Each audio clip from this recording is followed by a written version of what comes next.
আনপুটডাউনেবল। ফেলুদার ভাষায় যার মানে খুব ইন্টারেস্টিং বই পুরো পড়ে শেষ না করা পর্যন্ত আমরা ছাড়তেই পারি না।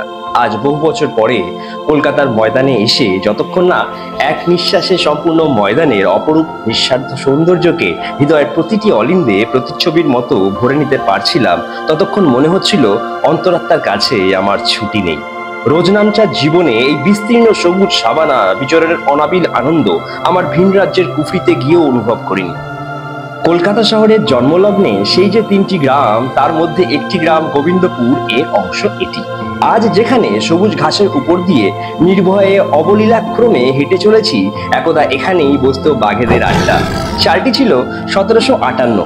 পলাশির যুদ্ধের পর চৌরঙ্গি গা লাগোয়া ব্যাঘ্র শিকারীদের প্রাণকেন্দ্র এই স্থানের ঘন জঙ্গল কেটে এই দিগন্ত বিস্তৃত ময়দানের সূচনা হয়। ফোর্ট উইলিয়াম গঠনের সময় গোবিন্দপুরের এই অঞ্চলের বাসিন্দারাই আজ তালতলা, কুমারটুলি আর শোভাবাজারে বসবাস করছে। কবিগুরু রবীন্দ্রনাথের পীঠস্থান ছিল এই গোবিন্দপুর। সবুজ পরিবেশ, নীল আকাশ, কলকাতা আর ইতিহাসের কত ঘটনার মেলবন্ধন আমাদের গর্ভের ময়দান।